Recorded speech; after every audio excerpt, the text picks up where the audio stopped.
Pod Nation, how are you? How you doing? Welcome to the Potty Slave podcast. I'm here with my homies Anthony and Tony. How you guys doing today? Too many Tonys, man. Yeah, I'm good. Good to see you guys as always. Are we part of Pod Nation?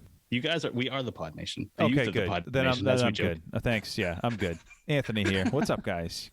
We're not that young either, which is sad. But... I know. I subtract the youth, the elderly of the nation. I don't know. Middle-aged. Best day of the week. I say it every time, but it's true. You know, tough times, good times. The Potty Slave is kind of like the homeostasis of nerdery. I love it. It's true. It's so true though. Like it's something to look forward to. This is what 87 now. It's pretty wild. We're coming up on that 100 mark, which is really kind of crazy to me. And man, like we just keep grinding these bad boys out, and it's always fun. Like I've never thought of it like, oh man, I don't want to do that. It doesn't sound like fun tonight. It's always been something that I'm like, yes, let's go. Let's get this thing going. Absolutely. And the listeners don't know the juggling act that goes on behind the scenes to get these pulled off. It's like the guy that can juggle. It's like you look at him and you look, oh, he can juggle. But behind the scenes is a lot of practice and stuff. Well, we don't practice, but to get all of us on the same schedule is wild. The fact that it's happened. Not to mention 2 different time zones, right? I mean, yeah, it's crazy. But we're here. These guys are being polite. I'm having technical difficulties down here with connection issues, all sorts of stuff. So yeah, it's a multitude of different things. But yes, it is.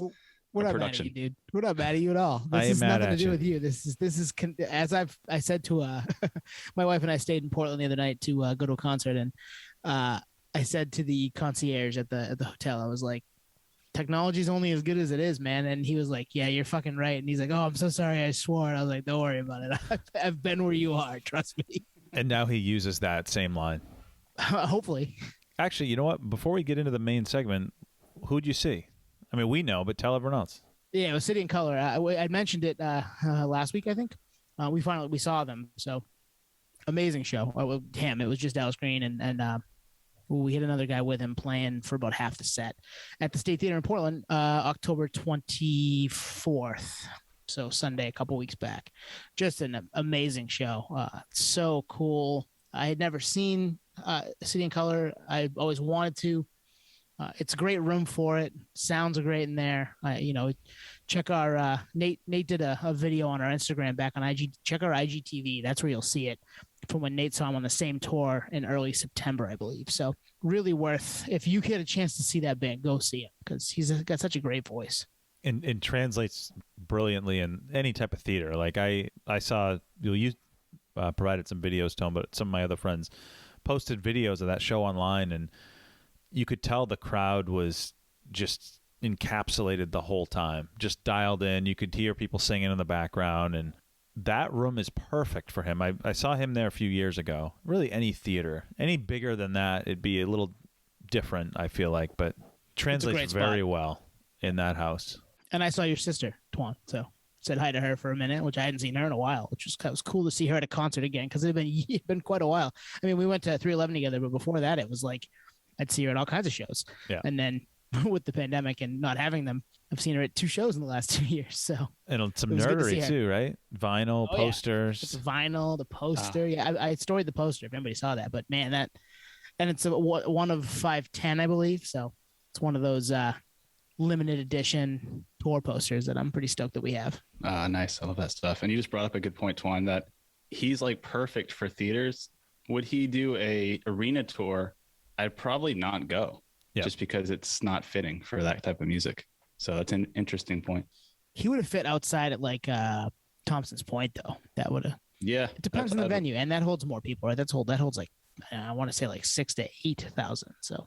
Yeah, but his style, like down to like the graphics, is so like retro looking. It's almost like the optics of his marketing fits. It should be theaters or clubs, and that's it. Right? It's like I don't know. I don't want to say hipster, but you know what I mean. Totally. Yeah. But lots of fun. Shouts to the concierge dropping F-bombs to customers. I didn't care. I thought it was funny. And I was like, I'm not going to write you up. He's like, thank you. I'm just having one of those days, man. Like, it's all good. We've all been there. We're all there, yeah. I saw Brian Fallon is coming to the State Theater. He's getting out there touring. He'd be a dream guest for us. So if you know him, yeah, right. Reach out, hook it up. Yeah. But yeah, so we we have an episode tonight dedicated to one band. Who are we talking one band about? only. Third Eye Blind. Talking about Third Eye Blind. We've hinted at them, talking about them in the past. We've talked about them on an episode way back on our 3-album run episode, which was it was the week after Greg, so episode 10 maybe. It had to be over a year ago. Yeah, it was early. It was early in the pod's life, and we did a 3-album run. And I think Anthony had Third Eye Blind for the first 3 records, and I had Third Eye Blind for like the middle 3. So we're gonna take a look at the entire catalog right now, and just kind of put it in place for us. What we think about it, what we like about it, what we maybe don't, and what we think is their best record. And we're just doing the 7 studio albums, right? Yep, 7 full length. Mm-hmm. Yeah, so we're not going to do the EPs won't be in there. Yeah, it's going to be similar to the Foo Fighters episode where we look at the full catalog, count them down. Actually, even similar to the Spose episode.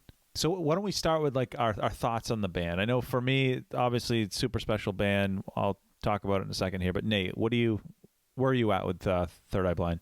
Third Eye Blind, it's one of those bands that crosses over so many different, styles of music, different times in music, all of which we were part of in terms of fan base. And for a while, I think at one point, maybe, I don't know, maybe not, maybe I'm thinking out of context. It seemed like it was one of those bands that you had to be ashamed of liking. I think there was a phase there at some point, but I never felt ashamed of it. I was like, this is an amazing band, amazing music, transcends so many different parts of music history. I mean, they came out in 1993 and they're still going. It's insanity. With some member changes along the way, though, right? They're not all the same. It's mostly Jenkins from the start to finish. Yeah, a lot of lineup changes and whatnot, but just amazing songwriting ability, sing-along songs, song progression, all the stuff we learned from Greg, right? Different ways of writing music. Now more than ever, I think I've never been a bigger fan of Third Eye Blind than I am today. And I think this deep dive on the band has elevated that appreciation even more so. So that's the good thing about these deep dives is you can kind of really realize like you're a fan, but no, you're really a fan because I know all these songs by heart. It's insanity. What about you guys? Yeah, I agree with just about everything you said there, as well as, it brings you back to a time and a place, certain songs. I mean, we've all heard Semi-Charmed Life a million times, but I'm still not sick of it. Like it's just such a great track.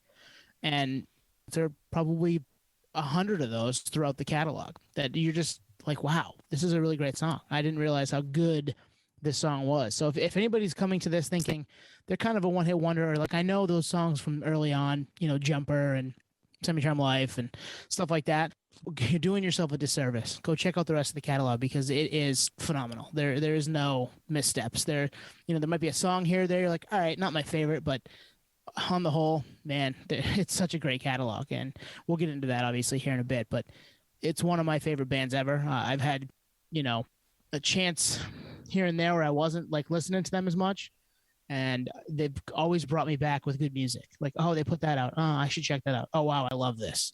Oh, I want to go see him now. And then I go see him. So, they continue to do that. And even up to this new record that just dropped about a month ago, a little over a month ago, that it's, again, I want to go see him again. I want to see him play these new songs live because they just continue to do that for me. Yeah, I agree with everything you guys just said. And I'll say this is a matter of fact, easily top 10 band all time for me. The catalog is, very few bands can touch it over that time period. But when we were, talking about doing this episode, I was thinking a few things came in mind. One is I remember getting into them when I was like 11 or 12 when Self-Titled came out. And at that age, you recognize, all right, I like this song. It's got a great harmony. It's got a great melody. It's, great song structure. It's catchy. And you kind of leave it at that.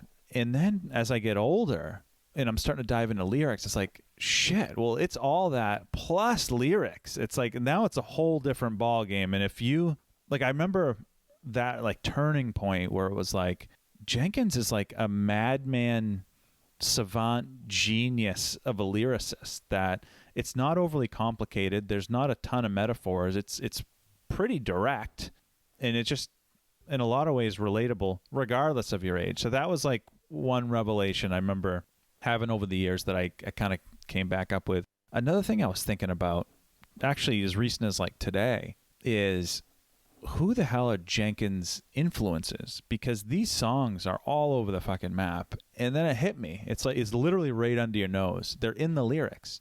He references Bowie and Ziggy Stardust and Coltrane and Elliott Smith, and even in The Kids Are Coming, there's a reference to Black Flag. I don't know if it's the band Black Flag, but it's just all those artists that are mentioned are universally accepted as being great. And it's no surprise that he's into them, because the end product of Third Eye Blind is fucking amazing. It's just crazy. Totally. And I'd love to know even more who he's into or who he listens to today. And I bet he's got a fucking badass vinyl collection. Oh, I'm sure. And I mean, they got early on in the pandemic, he was doing Instagram lives from his kitchen, remember? Yeah. Or like his porch. Yep. And we talked about it a ton. Like, it was one of those things like, oh, okay, well, I'm going to sit in front of my phone for the next half an hour, throw it up on my laptop and watch him and Chris Reed do some Third Eye Blind songs, because it's better than what else I was doing with the pandemic going on right now. Like, it was one of those, like, here's a life preserver. Like, enjoy some live music right now, and you know, and songs you know and love and still sound good through a phone on Instagram. It's crazy. You brought up a good point, Twan, as well, with the lyrics being somewhat direct for the most part. And I think, and I may be misspeaking here, but I think he was the valedictorian at Berkeley in creative writing. Yeah, I remember hearing something like that, something to that degree. So therefore, you know, he definitely put it to use to the extreme. I mean, one of the best bands, I think we all collectively agree, lyrically and musically, but it really proves the point that less is more. Like, you don't need to disguise lyrics. You don't need to make it some kind of confusing mystery. Put the song picture to your, you know, put it together yourself, figure it out. It's very direct, but simplistic, but the delivery on the songs, along with the musical landscape, is so digestible. It's so easy, and it's like pop, you know, it's very pop friendly, but it also has that, like, he screams in songs, and there's that rock element that's probably coming from things like Black Flag. It's like, it really is like the perfect, you know, mix up of just so many different styles of music. And for some reason, it was like a top 40 band, but it makes sense, right? I mean, it does. Easy to play those songs on the radio. So, well, yeah, those first handful of singles were absolutely massive too, which helped. And, you know, at the end of the 90s there, you know, this is a little pre-new metal. So alternative rock was still kind of a almost college-y radio rock type music was still big. And this, you know, Semi-Charmed Life just kind of blew up. And we're still hearing it today, right? I mean, it's timeless. It's almost 4? Yep, 24. 24 and change or whatever. And it's timeless. We see it in movies still. We see it in TV shows still. I remember seeing it in every movie, you know, in the late 90s, early 2000s. It just reminds me of American Pie. Like, when they're all hanging out at the end of the movie, it's like, oh, man. And it's, yeah, they're timeless. And this is why, you know, and we're going to get into the catalog. So with that said, are we ready to get into the catalog here? We drop our number 7 record? Yeah, let's do it. Let's do it. Who wants to go first? Nate? Me? I can go. Yeah, you do it. This was hard. And I re-listened to all of this past week, and 7 doesn't mean it's bad, right? I mean, that's a caveat for all of this. It's like, these are all really great. And this album will probably be higher down the road when I've listened to it more, but the new one, Our Bande Apart, I love it. I've listened to it probably 10 times since it dropped a month ago. It's really good. But there's just so much coming in the catalog that I like more.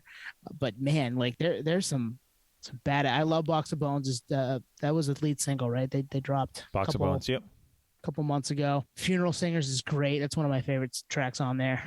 And was it Dust Storm? I think Dust Storm is really good too. Dust Storm is great. Yep. Yeah, it's, you know, it's kind of right in my wheelhouse. Third Eye Blind. It's a little chiller, I think, than some other 3EB records, but it's so good. And it's 7 for me just because it hasn't been around as long as the other stuff, and I don't have as much history with it yet, but I could see this jumping. I could definitely see this jumping up. Nate, do you have the new one at 7? I do too, and I feel like I'm falling into a pattern when it comes to this, that the most recent album is dead last. And I think you make a good point, Tone, that it's not based on the content necessarily, but a lot of it has to do with, you know, just time spent on the album itself. I mean, you got to think, like, we were just referencing Third Eye Blind's history. They came out in the 90s. So the amount of time that I've spent with the first half of their catalog, is immense. You know, it's been circulating in my head in different scenarios throughout a good part of my life. So new stuff is going to take a while for that to get grandfathered in. So yeah, for me, it does take the last spot, number 7, but it's not based on quality. And I'm still getting into it. What I did notice about the album is it's a lot softer, it's a lot slower than what I come to realize with Third Eye Blind, which is full on rock band. I think a lot of people forget that they are a rock band. They're not just a pop punk band or a pop band. And so I didn't expect that with this new release. I thought it was going to come out of the gate strong, like some of their previous releases. But this, for the most part, even like the opening tracks, like you said, is very like somber. So yeah, it takes 7, takes the last spot today. I think we always say like this could change next week, and this might be definitely the case for me. So I don't have it at 7, but I will comment that it made me think, like, at this age, I equate it to like Friends. It's like it would be very difficult for a new friend to infiltrate all the history I have with all my friends I grew up with. It'd be very difficult. With that said, I don't have this at 7. I have it a little higher, but I will echo that this is it's short too. There's 9 songs to it, so there's not as many songs to hit, right? You know, it's like, how many swings at the plate are they giving you? They're giving you 9 swings. Well, some of these other albums are like 13, 14 songs, so there's more chances for it to hit. So with that, I'll segue into mine. I have Screamer. Again, we're going to sound like a broken record, similar to the Kanye Foo Fighters discussion we had, where like their 7th best album would be a lot of bands' best album, and I can definitely say that. So this dropped in 2019. I remember listening to it a couple times back when it dropped. I liked it. You know, music nowadays moves so quick that I didn't spend a lot of time with it. I listened to it maybe 2 or 3 times, liked it, and kind of moved on. When we said we were going to do this episode, I listened to it back and listened to it several times, and I really, really, really liked it. I think it's got Turn Me On, which is great, Take a Side, Kids Are Coming, a lot of great songs, and it's definitely more upbeat than Our Bande Apart for sure. This is one that, hey, revisit this in 10 years, and it'll be interesting to see if I like Screamer better than like Our Bande Apart, for example. But it's solid outing with, I think that was the first one with their new keyboardist. So that, you know, they've always been a band with, you know, kind of different band dynamics going on. But yeah, Screamer 7. I love the visuals too. I love the pennant on the cover. Just cool vibe. 7 with an asterisk that it mops the floor with like most bands out there's best album. And I mean, let's be honest. How many bands get to 7? Yeah, this is their 7th album. Like, what do you want from the? Or this was their 6th album. But yeah, with a bunch of stuff sprinkled in there too, right? It's not just there's a couple EPs and other one-off songs and then live records, and to be doing it for this long, right. A best of with other tracks, yeah, exactly. All right, so we're up to 6 then. Yeah, I have Screamer at 6. Good so segue. I'll jump right into it. I had tickets to see them like, I want to say like a week after this album dropped, and had to eat them because work got in the way. And this is one of those, like, in 2019, Tony, before the pandemic, is like, man, I can't go. I'll catch them next time they come around. 2021, Tony is like, man, I should have just gone to the show. No shit. Work is not going anywhere. Like, you could have seen them at Hampton Beach the night that, or, you know, a week after they dropped the record, 2 weeks after they dropped the record. I like it. I listen to it a lot. I own it on vinyl. Like, I think I own just about everything on vinyl from them on purpose. And I'm with you. Those songs are great. The Kids Are Coming is great. I like the title track. It's a little different for them. It's kind of a rocker to open the record. To open it, yeah. Which is cool. It's got like some voice modulation stuff going on, which is cool. It's got Alison Krauss on it, which is cool. Then like a song like 2X Tigers. I think they have to be at this point in their career to do a song like that. And it's like it's Jenkins' hip hop song. And it's kind of cool. Like, I listening to it again today. I was, man, all right. I forget. I know I had heard it a couple times, obviously, prior to that, but hadn't put the microscope on it like I was doing this. And I liked it. I was like, it's a departure. I think this record on the whole is kind of a departure for them. And it gives you a couple different feelings that you wouldn't typically get from a Third Eye Blind record, but also gives you that Third Eye Blind feel. So without really changing too much, they do give you something new, which is kind of why I like this record. So yeah, 6 for me, Screamer. One thing you said, which made me think, is I think collectively Third Eye Blind, across the 7 albums, they haven't gone too much off the reservation in terms of it's all Third Eye Blind, but at the same time, this probably doesn't even make sense. At the same time, the albums feel different, you know? Yep. Yeah. And probably that single song on this album is the biggest departure. Yeah. Yeah. I mean, because they have rock songs, they have more acoustic songs, and then there's kind of that, right? Right. Towards the end of the record, like let's give them something funky. Let's give them something different than we would ever do. Yep. And we're not going to talk about We Are Drugs a ton, but We Are Drugs does that too a few times. Yeah. That 7-song EP that they put out in, I don't want to say 2016 maybe, before Screamer. And yeah, that does it too in a couple spots. And then there's a couple straightforward Third Eye Blind songs that are awesome. So to try something new, be a little different, but also still keep your essence, it's hard to do. And especially when you've been going for close to 30 years.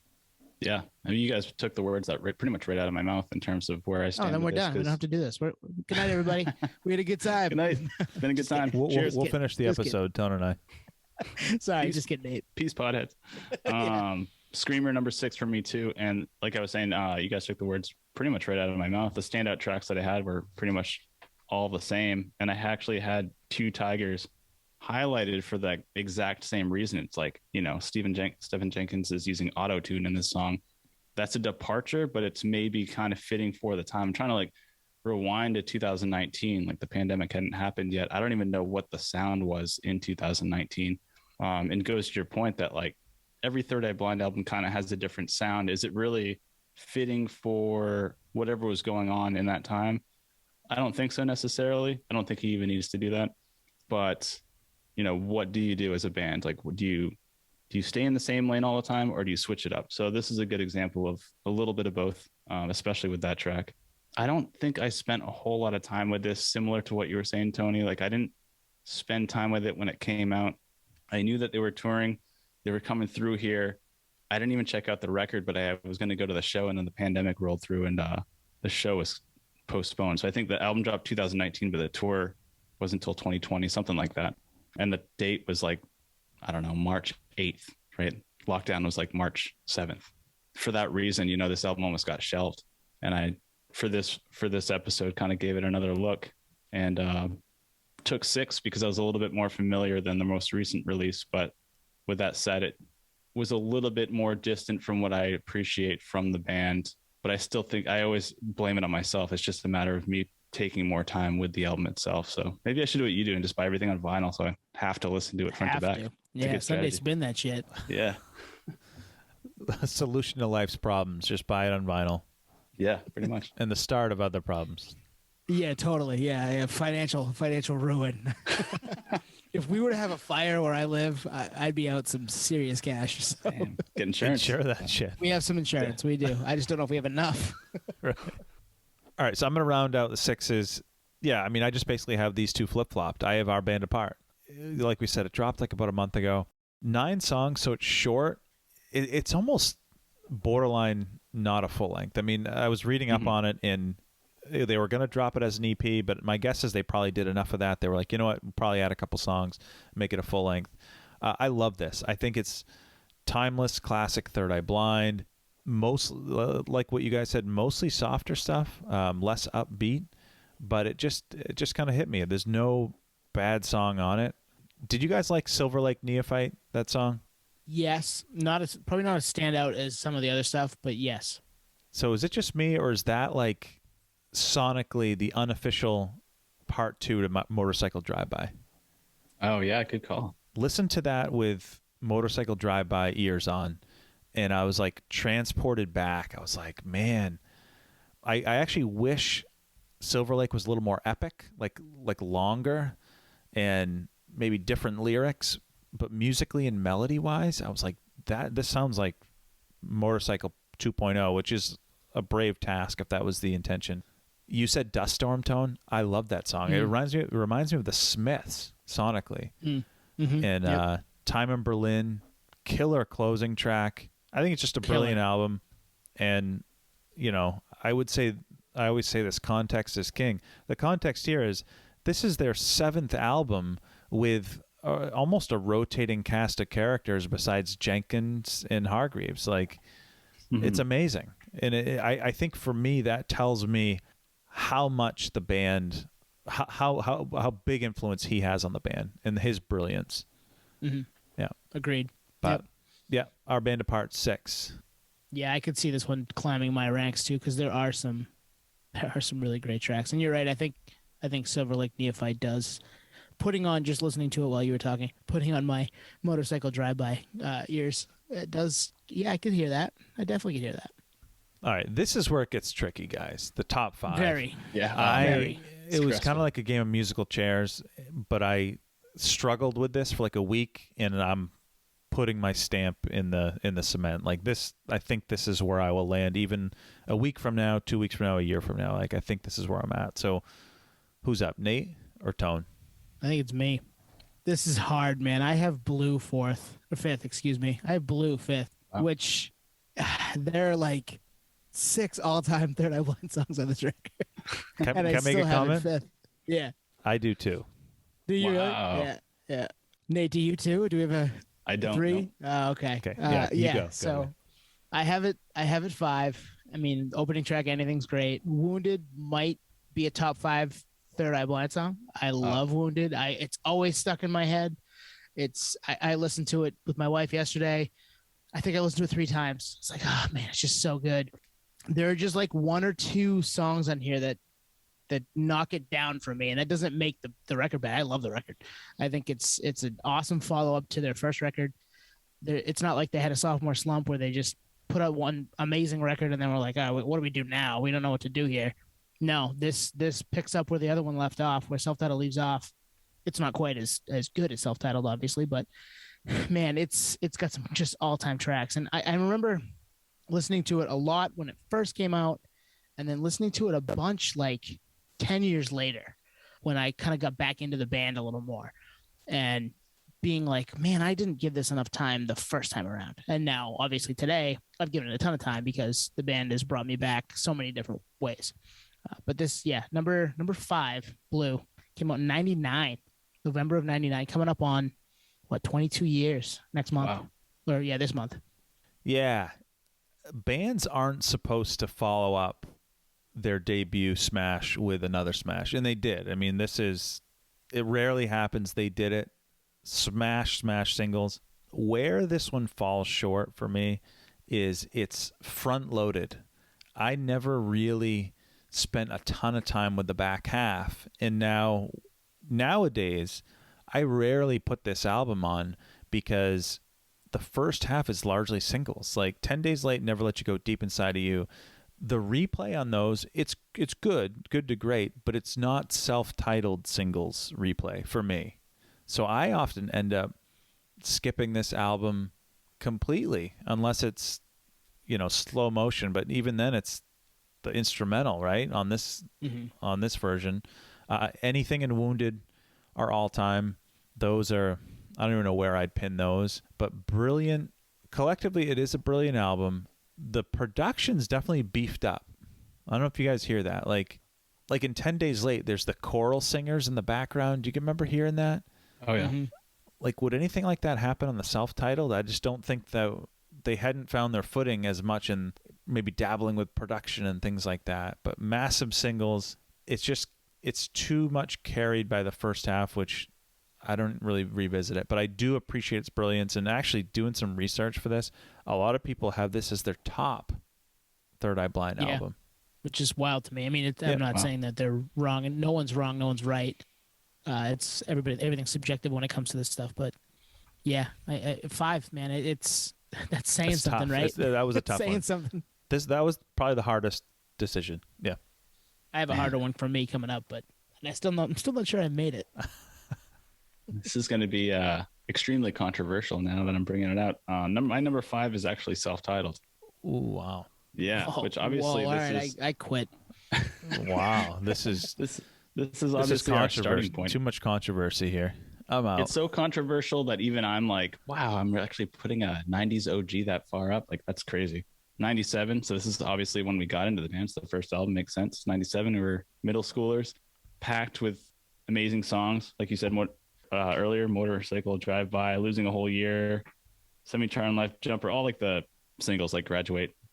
Just bona fide, amazing fucking album. Like to put it at 5, trust me, like I had a hard time. I scratched it out maybe 7 times and I was like, there's just so much good music here. Like we're discussing a band that's so fucking good. This is a very hard task. And to put it at 5, especially with my history with this album in particular, is a tough decision. But I put it at 5 mainly because of my history with the band had progressed so much since then. And I'll get into that later. It's like a 2-phase band, right? They kind of had 2, like almost like a rebirth. And I think that's why this takes the number 5 spot, is for that reason. Now, like I said, I'll get into that later. But amazing album. I got to say, it's hard. I cringe saying number 5, but yes, number 5 for self-titled. But to be fair, we don't know your relationship with the band. You know, it just it hits everyone different where they are in their life, where, you know, when. It just, I have it, I'm going to say my thoughts, I have it much higher. But it's a good point. It is controversial, I think, to any Third Eye Blind fan. Mm-hmm. But you bring up a good point. No comment. I'm going to no comment. You no comment. Suppose, yeah. Yeah, the connotation to the songs themselves. There's so much. Yep. Yeah. All right, so we've all given 5. Number 4. My number 4. I struggle with this one too. I flip-flop this and Blue. And this has, I mean, probably 2 of my top 5 Third Eye Blind songs on it. But Out of the Vein dropped in 03, May of 03. So we were just getting ready to graduate high school, which is kind of wild. And it's a great record. But this is another one that I think, like you said about Blue Twan, is kind of front-loaded a little bit. And there's a couple really good songs at the back. I think. Are you looking at my notes? No, but like, you know, when you get to what Can't Get Away and then Wake for Young Souls, that's kind of where it starts to drift off for me a little bit. I'm going to echo that to the millionth degree. Yeah. Yep. So do you have this at 4 too? I do too. Yep. Yeah. Wow. Shit. Guys, we didn't do this together. Just a heads up. Like, yeah, I do. I got my notes to prove it. Yeah. It's a great record. I mean, Crystal Baller and My Hit and Run are 2. My Hit and Run might be my favorite Third Eye Blind song. Like, it's just so good. That like guitar, I just love it. I can hear it in my head right now. I want to listen to it right now. Just even though I've listened to it 1,000 times this week, it's very, very, very good. But as a whole, that's where I have it knocked down to 4, just because there's more cohesive Third Eye Blind records for me, ones that I can put on and not worry about. Do I want to skip this song? Like, maybe I'm ready for the next one because I like the next one a lot. I don't have to do that a little higher up.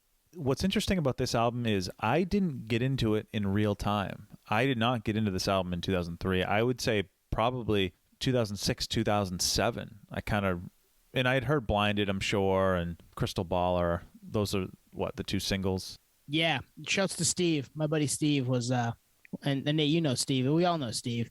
He's the one that kind of turned me onto it too. Like, same idea, because of those songs. Yeah, and they're great songs. I didn't get into it in the moment, but it is a special album. I mean, they're all special albums, but I think Blinded, all-time song. That's a song that just has like an urgency to it and a crescendo that builds through the verses that just I don't know. It's a fucking vibe that just puts you in a mood and you just feel like you should be driving in your car with the windows down type of thing. Faster, great Third Eye Blind opener. Forget Myself, Crystal Baller. We talked about Misfits. It's great. Can't Get Away. I didn't know that, Tone, that My Hit and Run was your all-time It might be. Third Eye Blind It's just song. so good. I mean, obviously there's other really, really, really great Third Eye Blind songs that we've talked about tonight and we'll continue to talk about here, but I do think it's my favorite. Yeah. And wow, man, I couldn't even. Well, actually, I think I do know my favorite, but after that, it'd be very difficult. But it does slow down. Very similar to Blue. Maybe they should have sequenced these differently, but man, it's tough. But I'm not gonna change it. 4 Out of the Vein. That's good because you just talked about it, so we're gonna leave it. Yeah. I know, right? The ink is dry. Just kidding. It's my 1. That's more controversial than Nate's. No. Out of the Vein. That would be controversial. Out of the Vein 1. That would be controversial. Well, get ready for Nate. No, I don't so know. much controversy. Oh, so much boy. controversy. What's Nate My got? number 4. My number 4 alluding to what I said earlier because they're higher up, but still hitting number 4. Amazing album, dropped 2015. Dopamine is my number 4. Great fucking album. Could be one of the best albums ever written in terms of pop sensibility. Everything is easy. Shipboard Cook, Dopamine, title track, obviously. Rites of Passage, Back to Zen, Get Me Out of Here. Like so many good songs. And I say what I was saying earlier, which is this is like the rebirth of the band. 2015, different lineup, different sound, like we mentioned earlier, kind of like a different sound for the band. I love this album. I think it's actually a front to back album. So the fact that it's number 4 is a tough one. But I really appreciate it. I think, Tone, you might have got me into this album. I could be wrong because I think I fell off the Third Eye Blind wagon a little bit, mainly because they had that first phase and kind of regrouped, it seemed like, around this time. So I didn't even know they had a new album out, let alone still, performing, which is always nice because you realize like, oh, nice, this band that I've always liked is still at it. And they're still putting out amazing songs and amazing music, and they're still touring and everything's still great. I mean, where was I? I'm a nerd and I still didn't know what was going on. So Nate, do you think this is a departure sound wise for them? Kind of, but I think it's more in tune with the fact that it's 2015 and it's not 1997, Yeah. So the landscape is different. Their sound is maybe molding around that, but still kind of in the vein, out of the vein. Oh, wow. Yeah. In vein with like the sound of Third Eye Blind, because they do have their own sound. I think we can all agree to that Jenkins has his own sound, his own Weezer flavor, Blink-182 flavor. Like he's got his own lane, which is amazing to be able to do. I don't even know how that's possible today. But yeah, my number 4, Dopamine. That was a tough one. These are all tough, but to put it up at 4, it should even be lower. But yeah. Yeah, I love this record. I'm with you. I have it a little higher. I don't want to say too much about it, but we were texting the other night. I was on my way back from our buddies and listening to Self-Titled and caught. We asked Greg this in the Shreducation episode. Are there times where you hear something or you made something up as like a solo and you tear a piece of that away and turn it into another song? Like this happened on Dopamine, right? There's a lyric in Good For You that turns into something in you. Yeah. The entire song. Yeah. So I was listening to that. I was like, man, I forgot all about this. Holy shit. Like there's something in you I believe in. And now it's a whole song on Dopamine, close to 20 years later. So happens with lyrics too, ladies and gentlemen. You may have a lyric you really love from a song you wrote 25 years ago that you turn into a new song today. You never know when that's I never would have picked up on that. And I've heard both those lyrics, and Something in You is an all-time song. Both of them are, but I just never made the connection. Yeah, it's a nerdery treasure hunt, as we said in the text the other night. That's what we're here for. We're dissecting every little bit that we can because we love this shit. All right, I'm stalling. Might as well do my number 3, right? Is that what we're up to? Top 3, baby. This is hard too. I flip-flopped my 2 and 3 a million times because my number 3 record got me back into the band. I had taken a break, hadn't listened in a while. Like I said, I went from like listening to the first 2 records a bunch when I was younger, and then kind of a 10-year break and not really paying a ton of attention to what they were doing. And then they put out Ursa Major in 2009. And man, is this not just an amazing collection of songs? I know, Anthony, we lived together not long after this dropped. And I think we were both at the same concert when they came through Portland and played Merrill Auditorium, which is a very, very amazing sounding room. Great for this record, the tour for Ursa Major. Man, I can't say enough about this record because it got me back into the band. I hadn't been listening as much as I was previously, and then they put this out, and Bonfire, probably a top 5 Third Eye Blind song. Yeah. Into Sharp Knife, which is probably another top 5 Third Eye Blind song. Like it's just there's so many feelings on this record. There are a couple chances there, even lyrically, and I will never not love this album. I feel bad that I put it at 3 now that we're talking about it, just because of how much it's meant to me over the years, the 11, 12 years it's been out now. But it got me back into the band, and it made me pay attention to the stuff that came after. And I'll be forever looking back on this time when this record came out and how much fun I had getting back into a band I already loved. I echo all of what you said. I'll save additional thoughts because I have it higher. Ooh. Yeah. We finally differ. I know. Yeah. Good. Need some diversity here. I'm the only controversial so Tom, what do you have at 3? So 3, I have Dopamine. I think that the backdrop that's so important, there's a few backdrops that are so important for this album. One is, obviously, it's their 5th record, and this is what they're putting out. This is the product. It's amazing. Second backdrop, which you kind of alluded to, Nate, but this was the first album they recorded with a new bassist, guitarist, and keyboardist.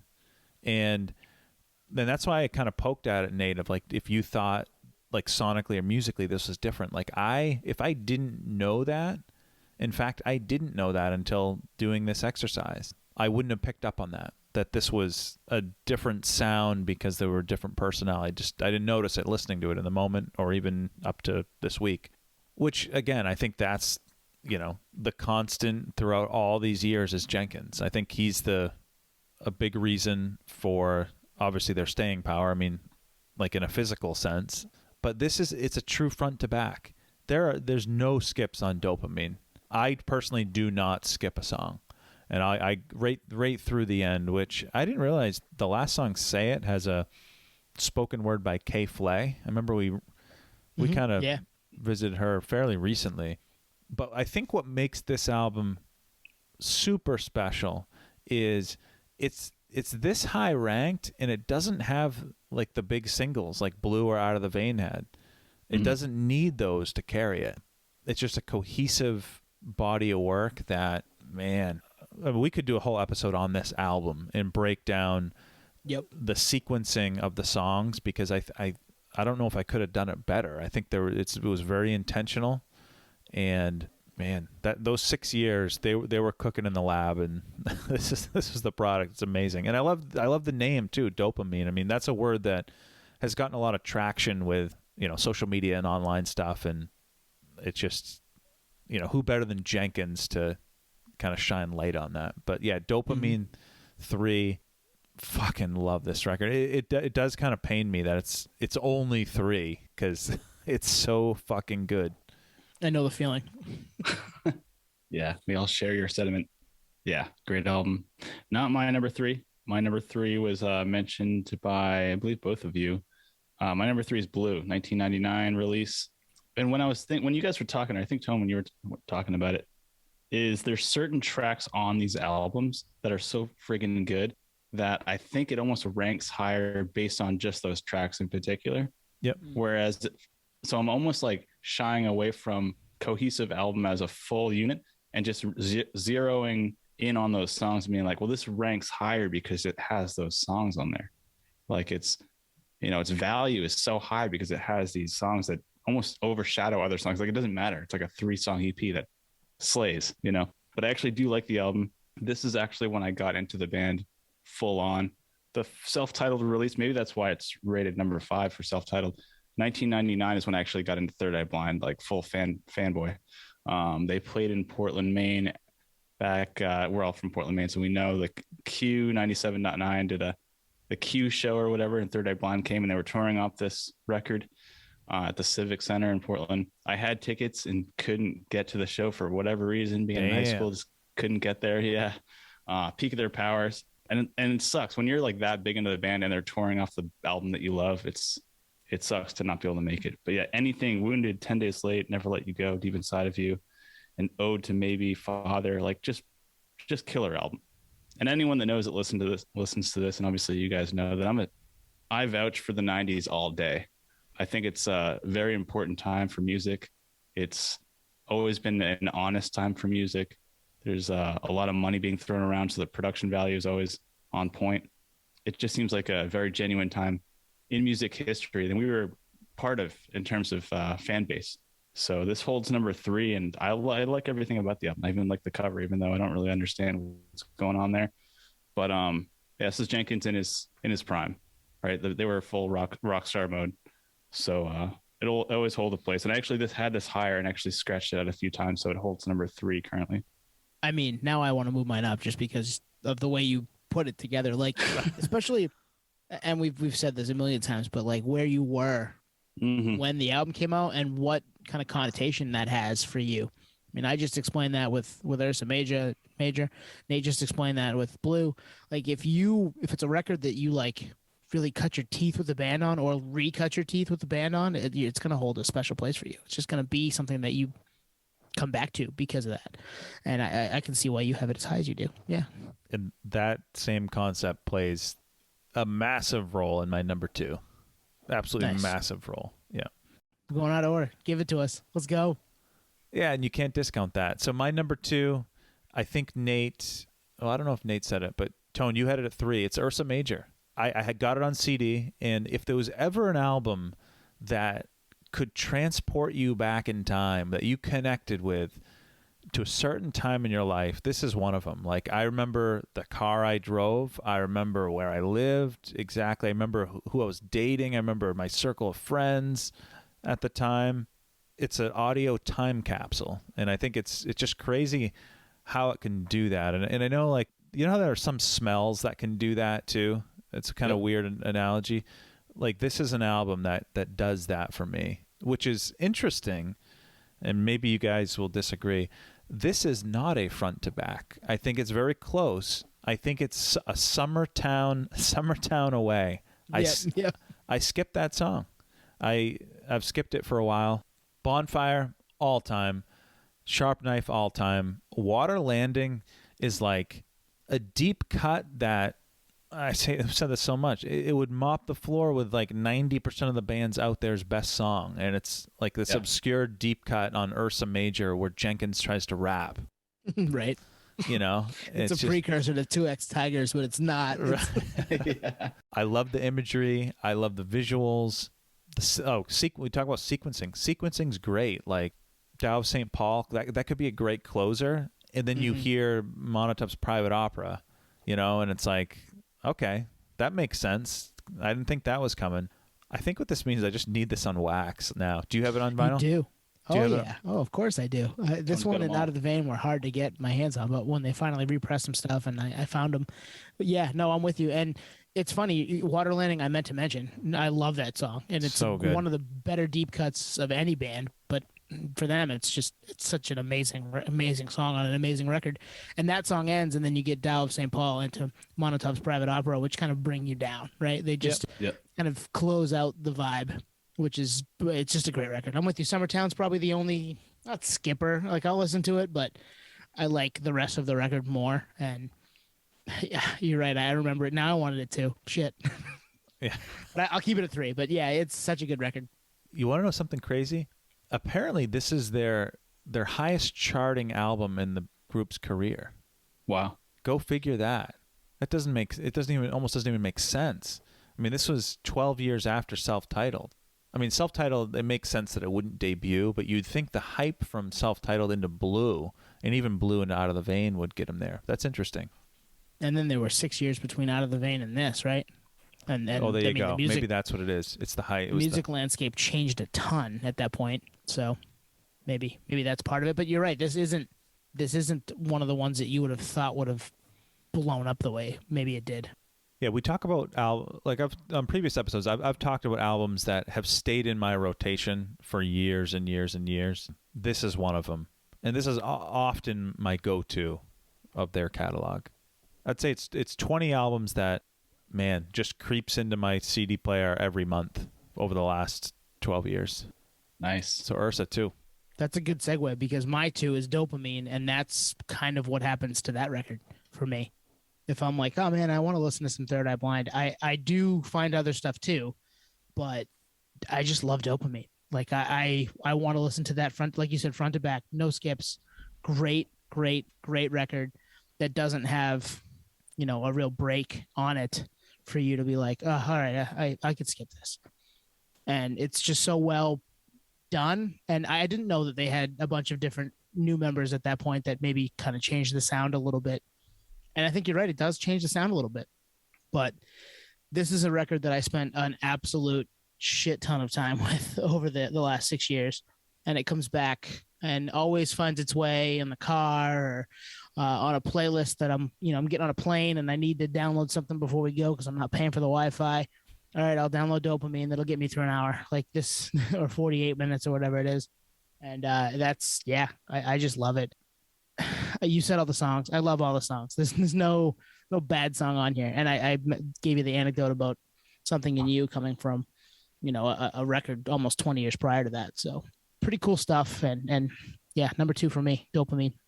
Wow, this kind of goes into what I was saying earlier, the kind of rebirth of the band, new lineup, but Jenkins is kind of at the helm for the most part. So the sound is there for sure. Similar to Utwan, same as Utwan, my number 2 is also Ursa Major. This almost was one. It was one like twice, and I had to cross it out. Wow. Yep. Amazing album, 2009. In terms of time reference, it's always interesting because I think we reflected on it earlier with me with Blue, 1999 in high school, like kind of no worries. Like you can appreciate music in its fullest because you literally have no responsibilities. 2009, we're in like the deep recession, kind of a tough time, tough hang, not as bad as the pandemic, but regardless, Ursa Major came out in a pretty tough time. But the album is just so friggin' good. Can You Take Me, Bonfire, like you mentioned, Sharp Knife. 1 in 10 is basically a new Pink Triangle by Weezer, lyrically. About to Break and Water Landing. Like these are all standout tracks for sure. Number 2, I think I had mentioned it earlier, Dopamine was one that Tone got me into. Same with Ursa Major. I didn't know that the band was back because like the gaps in between albums is so lengthy that I think I flew into Boston to see the Foo Fighters with you, Tone. And you put this on, I was like, oh shit, Third Eye Blind, they're back. And this album is fucking great. Like it's not like they're just putting out albums just to tour. They came out. You can thank Twan for that because he turned me on to Ursa Major. Oh wow, nice. Well, that's why we're all doing this. The kind of came triangle. Here we are. Yeah, here we are. Yeah, you helped Tone helped me. We're all back here talking about it, reflecting on it. So yeah, so I was out of the loop when it comes to Third Eye Blind. I didn't know they were still a band, to be honest, in 2009. And even in 2015, it's like another gap. I'm like, I don't know why there's such big gaps, but it clearly is a perfectionist thing to revisit the songs. Maybe Stephan Jenkins is like, let me listen to this another 3 years. And if it still holds up, I'll add it to the album. So I think almost like the way he writes, this is just educated guess. Maybe he's putting a little personal greatest hits together and then it's ready for release on like a Chinese Democracy type thing with Guns N' Roses. But this album is so way good. better than Chinese Democracy. Way better. Well, there was also, wasn't there supposed to be a sister album, Ursa Minor? That there was supposed to be. He scrapped. Yeah. They scrapped, right? I remember that. I'd love to get my hands on that. Yeah, it's brilliant. I mean, what are you doing? Just throw it out there for the nerds. There was even a single off of it, Non-Dairy Creamer, right? Oh, yeah. I remember that. Oh, that was off that? I'm pretty sure. I thought Non-Dairy Creamer was later. Maybe it was later. Or maybe it was from those sessions. Could be from those sessions, though. Just shows how much material he's probably sitting on. But yeah, number 2, I mean, this almost took the crown for number 1. But and the fact that it's this late in his career and it hits number 2 is just shows that, like we had mentioned pretty much throughout this episode, that the guy is an amazing songwriter. And this stuff just holds up time and time again. This is one similar to what you were saying that doesn't leave my record spin collection on a monthly basis. I revisit this quite often, especially Bonfire. I mean, that's basically a Police, I don't want to say ripoff, but riff that I can hear that just kind of rings in your head. Yeah. Such a great record. Yeah. Are we up to ones? Yeah. I think process of elimination here. Yeah. I think Anthony and I both have self-titled. Yeah. Oh, damn. Nate, give us your one, and then Anthony and I will go on self-titled because we've heard you on it. Okay. My number 1 coming out in 2003. Mine is actually Out of Vein. Out of the Vein, which you might have put together at this point. Another kind of time frame where I was stoked on the band, still paying attention to what they were doing. I think it really takes the crown based on the songs again. I think I agree with what you're saying in terms of full length. Does it hold up? But the songs that are tight are so good. Palm Reader, Can't Get Away, Crystal Baller, Forget Myself, Blinded, Good Man. Like they're so good that it couldn't not be number 1 for me. Especially a song like Crystal Baller. It's just like I could play that song every day for the rest of my life and be like, nice, can't wait to hear it again. So in 2003, like you'd mentioned earlier, it was the year we graduated. So obviously it's a very positive time. Yeah, we can't get away from that positive connotation to the music itself. Kind of like No Worries, great music, great time, perfect age. It all lined up. So this takes my number 1 spot. And it wasn't even a tough one to decide on. I think this actually, when I first started writing it down, I just put it at 1, and maybe I'll change that, but I'm pretty sure this is number 1. And yeah, made the cut. I love this fucking album. Love everything about it. Love the artwork. Love the way it flows. And in fact, what you were saying earlier on the front loading heaviness of great songs and kind of fading out, I almost think that maybe that's his cadence. Maybe that's the way he likes to put the albums together, is like, you know, super pop sensibility on the end and kind of fade out soft towards the end. It seems like that seems to be almost like a pattern.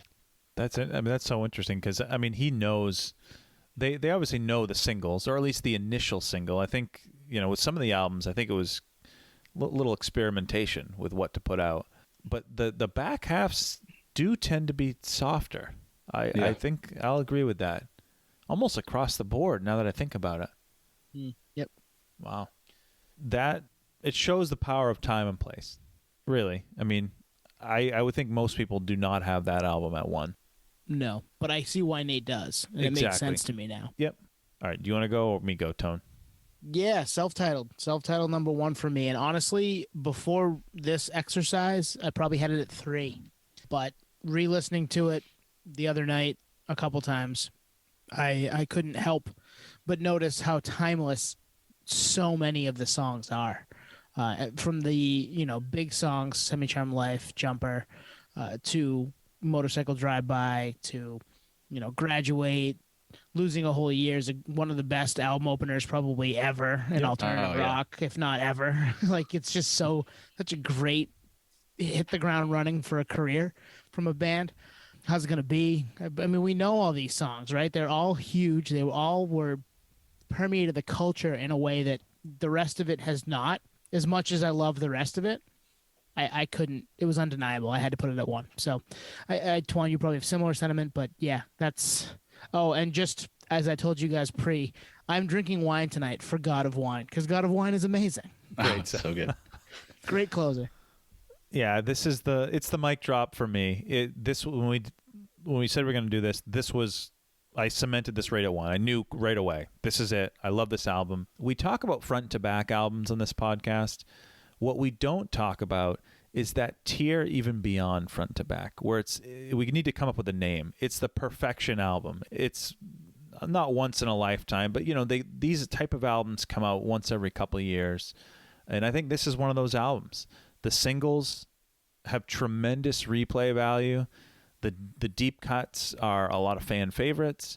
The songs, the melodies, the lyrics, it all hits. There's even, you know, more aggressive tracks for them, like Losing a Whole Year. Like, you see an aggressive side of Jenkins. And a little factoid with this album, it came out in April of 97. Semi-Charmed Life was a single right before that in February, so leading up to it.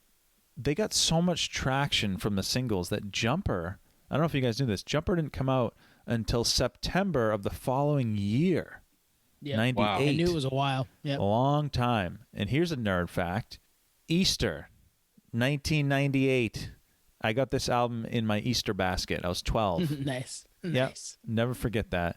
I was trying to pinpoint it if it was 97 or 98, and it had to have been 98 because just the timing of the release and the fact that they were still, I don't know what the single was at that point. Maybe How's It Gonna Be was big during that Easter time frame. But in Motorcycle Drive-By, it's a top 10 all-time song for me. It's just a beautiful song that the replay value just doesn't go away after all these years. It's a perfect album, and maybe someday we'll rank our favorite albums, and this will be up. This album will be up there. Yeah, no, and you mentioned Semi-Charmed Life in the context of it being a single and how long this album kind of had a shelf life because of how great the songs were. Listen to Semi-Charmed Life. We've talked about it. It's not the happiest song, but it sounds happy. Yeah. And this could be a whole segment, just songs that the music isn't, it sounds happier than the lyrics paint it out to be. I mean, it's about doing crystal meth, right? How do I get back to the place where I fell asleep inside you? I just want to be happy again. I'm not. This sucks. I want something else that, you know, gets me through this bullshit. Drugs would be the thing. It's it's kind of wild. Like, when I first heard it at, 12, 13, I didn't have any friggin' clue what he was talking about. And then I listened to it at like 20 and I'm like, oh, wow, this isn't happy at all. And then now I'm 37 and I'm like, yeah, man, he had some demons writing that song. And the fact that it is still so ubiquitous, it is still everywhere, and it's still such a massive, massive, massive song. It's permeated the culture, more than anything else they've probably ever done. I love that there's that dichotomy, that it goes from it sounds happy, but it really isn't. That's cool to me. And I think that's probably part of the reason it's given for so long, is that it's been able to do something like that. Great point. And I think it proves that Third Eye Blind is a lot deeper of a band than most people think about on the surface. They think pop band, saw them in some, blockbuster movies like Clueless, stuff like that. Like you hear the, instrumental versions of the songs or whatever, and you're like, oh yeah, Third Eye Blind, like that band that was in that movie, like whatever. And then you were alluding to, the lyrical content of the songs is so dark and so deep that they really are a full-on rock band, I guess. But you don't realize that until after. I mean, unless you were really digging like we're digging deep now back then, which I don't think anyone really was. I mean, 97, I think everyone, I don't know. I'm kind of people were, but we weren't at our age, but people weren't. Yeah. They were probably older. It was pre-internet Different too. time. I mean, do you remember if the CD booklet had the lyrics in it? I can't remember. I don't remember. I feel like it might have. Yeah. But that's a whole difference maker too. You know what I mean? If you don't know what the lyrics are. But you're right. A lot of people, this was kind of a surface level band that they liked the singles. And I mean, Jumper, look at the lyrics to that. It's yeah, right. Wasn't Graduate was on Can't Hardly Wait soundtrack? Yeah, I think so. Great song. But yeah, Jumper's not happy. How's It Gonna Be's not happy. Like there's some, but like those are pop hits. Yep. Like Nate said, Q97.9. That was a pop station in Maine. That for them to be playing that for around the tour of the for Blue is kind of wild, because these are rock songs about drugs and killing yourself. Yep. And they're pop songs because they could do that. Jenkins was good enough, and the band around him was good enough to put one thing out there, but have it be something completely different. And that's probably part of the reason they've stayed as long as they have. Yeah. Another thing too about Third Eye Blind, which is for me personally very interesting, is my fascination with California as a middle schooler and trying to live almost vicariously through the music. So all like the landscapes, and this is a Bay Area band, hearing different stories through these lyrics, and just like he was front and center. This band was front and center. It kind of painted the picture for me, at least in Northern California.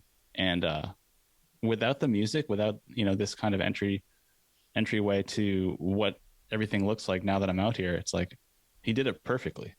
And in the 90s, especially, like you said, no internet back then. So like you didn't have any reference point. It's music or you have to, eventually you get out to visit, but that's about it. So holds true to the music and holds true to just painting the picture from 97 to really present 2021, like still doing it. So that's probably why it holds up. It's just bona fide, great music, great lyricism, everything about it. Even the live show, I think we've all seen them a couple times. Like it's just through and through a great band, great collection of songs. And that's why we dedicated this episode to it. Absolutely. That's a good spot to probably wrap, huh? Yeah, it was so tough to do. If for anyone that is maybe a casual fan of Third Eye Blind, go listen to the catalog. I think you'll be blown away.